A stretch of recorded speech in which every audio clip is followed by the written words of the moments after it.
অনেকদিন আগের কথা। নদীর তীরে একটি গ্রাম ছিল। এই গ্রামের মানুষ নদীতে মাছ ধরে জীবনযাপন করত। এই গ্রামে জাফর নামের একজন জেলে থাকত, যে তার স্ত্রী আর এক মেয়ের সাথে বসবাস করত। জাফর অন্য সকল জেলেদের থেকে একটু বেশিই দরিদ্র ছিল, কারণ তার কাছে মাছ ধরার ভালো জাল ছিল না। সে বড়শি আর একটা ছেঁড়া জাল দিয়ে মাছ ধরতো, আর সেগুলো বিক্রি করে সংসার চালাতো। আবার যদি কোনোদিন মাছ বিক্রি করতে পারতো না, সেদিন ওদের না খেয়েই থাকতে হতো। একদিনের কথা, জাফর মাছ ধরার জন্য নদীর ধারে বড়শি নিয়ে বসেছিল। এমন সময় সে দেখতে পেল বড়শিতে একটা মাছ আটকে আছে। সে বড়শিটি টান দেয় আর দেখতে পায় একটা সোনালী রঙের মাছ আটকে আছে। মাছটি দেখতে একদম অন্য রকমের ছিল। কিছুক্ষণ পর মাছটি কথা বলতে শুরু করে। ও জেলে ভাই, তুমি আমাকে ছেড়ে দাও, আমার খুব কষ্ট হচ্ছে, আমি নিঃশ্বাস নিতে পারছি না। আরে, কে কথা বলছে? আশেপাশে তো কাউকে দেখতে পাচ্ছি না। এদিকে দেখো জেলে ভাই, আমি মাছ তোমার জালে আটকে আছি। মাছকে কথা বলতে দেখে জাফর অবাক হয়ে যায়। আরে, মাছ আবার কথা বলে নাকি? এ আবার কেমন মাছ? জেলে ভাই, একটু তাড়াতাড়ি করো, আমি আর নিঃশ্বাস নিতে পারছি না, দয়া করে আমাকে আবার নদীতে ছেড়ে দাও। মাছকে এভাবে কষ্ট পেতে দেখে জাফরের খুব খারাপ লাগে, তাই সে মাছটিকে আবার নদীতে ছেড়ে দেয়। পানির ছোঁয়া পেতেই মাছ আবার সতেজ হয়ে ওঠে। শুধু তাই নয়, চোখের পলকে মাছটি একটি পরী হয়ে যায়।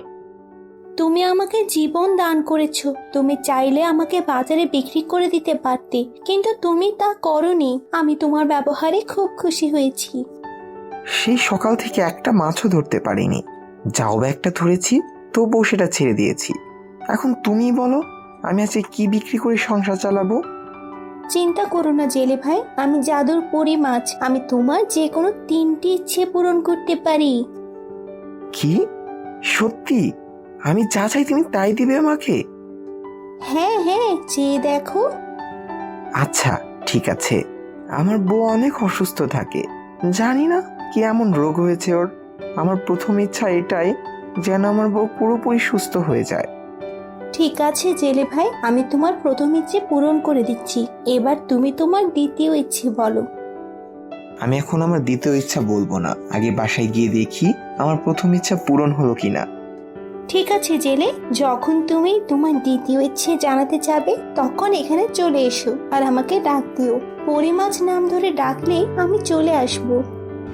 এটা বলে পরী মাছটি সমুদ্রের গভীরে চলে গেল। যখন জাফর বাসায় আসলো, তখন ওর 3 মেয়ে খুশি হয়ে বলল, বাবা দেখো, মা একদম ঠিক হয়ে গেছে। এইসব ওই জাদুর পরীর জন্য হয়েছে। জাফর এই মাছের ব্যাপারে ওর পরিবারের লোকদের জানায়। বাবা, তুমি আমাদের জন্য কিছু খাবার চাইতে পারতা। তুমি একটা বড় জাহাজও চাইতে পারতো ওই মাছের কাছ থেকে, ওইটা দিয়ে তুমি অনেক মাছ ধরতে পারতা। আপনি তো অনেক হীরা আর সোনা চাইতে পারতেন। আরে আমার আদরের মেয়েরা, শোনো, আমাদের শরীরে জীবন থাকা অবস্থায় আর আমরা সুস্থ থাকা অবস্থায় এমন ইচ্ছা অনেক পূরণ করতে পারবো। তোমাদের বাবা একদম ঠিক বলেছেন। তোমরা কি আমাকে সুস্থ দেখে খুশি হওনি? হ্যাঁ মা, তুমি সুস্থ হয়ে গেছো, এতেই আমরা অনেক খুশি। জাফর প্রতিদিনের মতো মাছ ধরতে সমুদ্রের কিনারে যেতে থাকে। তখনও দেখে ওর বড়শি ভেঙে গেছে। হায় আল্লাহ, এটা ভাঙানোর সময় পেল না। এখন আমি কি করব? মাছ কিভাবে ধরবো আমি? তখন হঠাৎ ওর ওই জাদুর পরী মাছের কথা মনে পড়ল। আমি এক কাজ করি, আমি ওই পরীর কাছে গিয়ে আমার দ্বিতীয় ইচ্ছার কথা বলি। জাফর সমুদ্রের কিনারে গিয়ে ওই মাছ পরীকে ডাকতে লাগলো। এই পরী মাছ, কোথায় তুমি? আমার তোমাকে খুব প্রয়োজন। তখন মাছ আবার পরীরূপে জেলের সামনে আসে। বলো জেলে, তোমার দ্বিতীয় ইচ্ছে কি?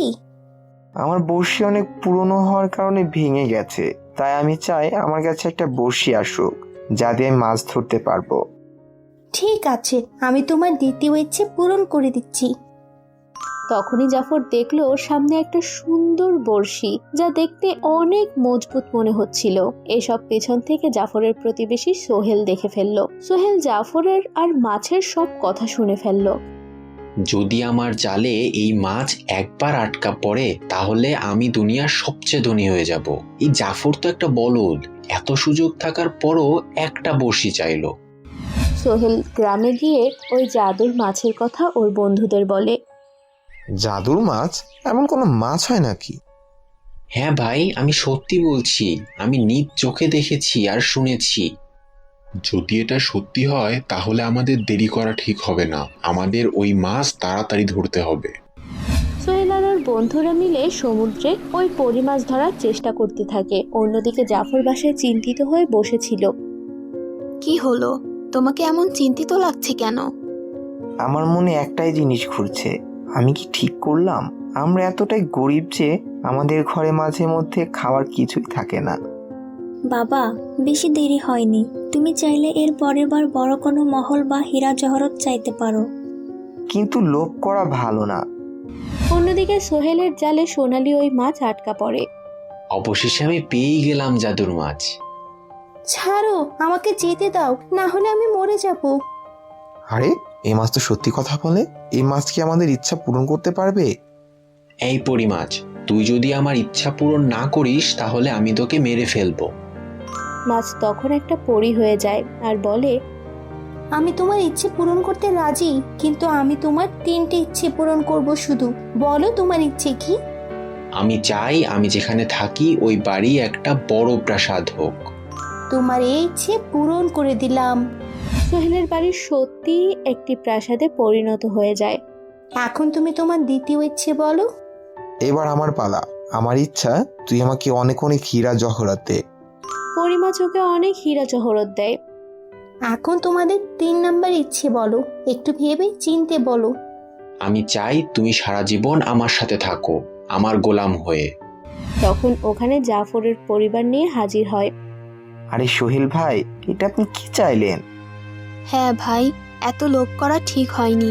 এই মাছ তো সমুদ্রে থাকে, ও তোমার সাথে কিভাবে থাকবে? ও যদি আমার তৃতীয় ইচ্ছা পূরণ না করে তাহলে আমি ওকে মেরে ফেলবো। তুমি আমাকে অনেক বিরক্ত করছো, এখন দেখো আমি তোমার সাথে কি করি। জাদুরপরি মাছের সোহেলের এই ব্যবহার ভালো লাগেনি। ও যে বাড়ি চেয়েছিল তা ধ্বংসস্তূপে পরিণত হয়, আর ওর বন্ধু হীরা জহরতের জায়গায় সাপ পেয়েছিল। এটা দেখে ওর বন্ধুরা অনেক ভয় পেয়ে যায় এবং চিৎকার করতে করতে ওখান থেকে দৌড়ে পালায়। জাদুর মাছ অনেক জোরে জোরে কান্না করতে থাকে, আর কান্না করার ফলে ওর চোখ দিয়ে যে পানি বের হয় তার ফলে সমুদ্রে বিশাল ঢেউ সৃষ্টি হয়। ওর চোখ দিয়ে পানি বের হচ্ছিল আর সমুদ্রের পানিও বেড়ে যাচ্ছিল। বাঁচাও বাঁচাও, আমাকে কেউ বাঁচাও, আমি আর কখনো লোভ করব না। বাবা, এটা কি হয়ে গেল? যদি এই মাছ এভাবেই কান্না করতে থাকে তাহলে আমরাও তো এই পানিতে ভেসে যাব। বাবা, তুমি তোমার তৃতীয় ইচ্ছে এখনই চেয়ে নাও, না হলে আমরা সবাই ডুবে মারা যাব। পরি মাছ, আমার তৃতীয় ইচ্ছা পূরণ করো। আমার তৃতীয় ইচ্ছা হলো তুমি তোমার কান্না থামাও। জেলের এটুকু বলার পরেই মাছ আর কান্না থামিয়ে দেয় এবং সমুদ্রের ঝড়ও থেমে যায়। জেলে, তুমি আর তোমার মেয়েগুলো অনেক বুদ্ধিমান। তুমি চাইলে আমার কাছ থেকে অনেক দামি দামি জিনিস চাইতে পারতে, কিন্তু তুমি আমার জন্য চাইলে যাতে আমি থেমে যাই। আমাকে মাফ করে দাও। জাদুর মাছ পরি, এবার তুমি তোমার বাড়ি ফিরে যেতে পারো। তো বন্ধুরা, কেমন লাগলো আমাদের আজকের ভিডিওটি? ভালো লেগে থাকলে অবশ্যই লাইক করো আর কমেন্ট করে জানাও। আর এরকম নতুন নতুন ভিডিও পেতে আমাদের চ্যানেলটি সাবস্ক্রাইব করে দাও আর পাশে থাকা বেল আইকনটি ক্লিক করতে ভুলো না যেন।